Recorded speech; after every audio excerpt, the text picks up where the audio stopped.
बिस्मिल्लाहिर्रहमानिर्रहीम। अस्सलाम वालेकुम दोस्तों, उम्मीद करता हूँ आप बिल्कुल ठीक ठाक होंगे। दोस्तों आज है 6 अप्रैल सन 2021 और दिन है मंगल का। दोस्तों जैसे कि आप जानते हैं कि कल यानी 5 अप्रैल सन 2021 और दिन पीर को सोमवार को ओमान सुप्रीम कमेटी का इजलास हुआ था और काफ़ी फैसले आए थे।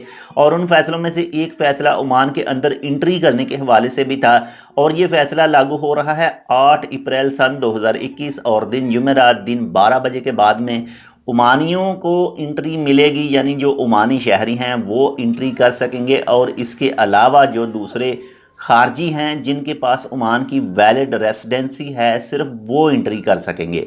जो अगर वहाँ पर जो भी उन्होंने फैसले शेयर किए वहाँ पर जो लिखा है वहाँ पर ये साफ वाज़ेह तौर पर लिखा है कि ओमानी शहरी इंट्री कर सकेंगे, ओमानी सिटीज़न, और साथ में जिनके पास वैलिड रेसिडेंसी है। रेसिडेंसी मीन्स यानी जो छुट्टी आए हैं ओमान से, यानी ओमान से छुट्टी गए हुए हैं अपनी कंट्री में और उनके पास वैलिड लेबर कार्ड मौजूद है, पताका मौजूद है, उनके पास वीज़ा मौजूद है, तो वही एंट्री कर सकेंगे ओमान के अंदर 8 अप्रैल सन 2021 और दिन जुमेरात से दिन 12 बजे के बाद में।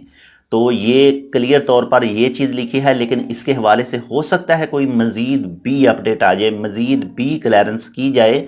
तो जैसे ही कोई मज़ीद अपडेट आएगी, मज़ीद क्लियरेंस की जाएगी, तो वो भी आपके साथ शेयर करेंगे। और अगर एक आर्टिकल देखें तो उसमें भी ये चीज़ कही गई थी कि जितने भी विजिटर हैं ओमान में वो एंट्री नहीं कर सकेंगे 8 अप्रैल से, यानी सिर्फ जिनके पास वैलिड रेसिडेंसी है, जिनके पास लेबर कार्ड मौजूद है, सिर्फ वही एंट्री कर सकेंगे। लेकिन अभी तक ये नहीं वाज़ेह किया गया कि जिनके पास न्यू वीज़ा है वो एंट्री कर सकेंगे या नहीं। लेकिन वैलिड रेसिडेंसी के लिहाज से यही पता चलता है कि जिनके पास लेबर कार्ड है सिर्फ वो कर सकेंगे, जिनके पास लेबर कार्ड नहीं है वो नहीं कर सकेंगे। बाकी फिर भी मज़ीद कोई अपडेट आई इसके हवाले से तो वो भी इंशाल्लाह आपके साथ शेयर करेंगे। अगर आपने अभी तक हमारा ये channel tech with Urdu subscribe नहीं किया तो आप इसको सब्सक्राइब कर सकते हैं मज़ीद ऐसे ही अच्छी अच्छी और मालूमाती वीडियोज़ के लिए।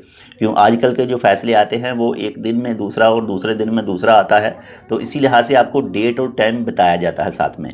तो मिलते हैं दूसरी अपडेट के साथ, तब तक के लिए अल्लाह हाफिज़।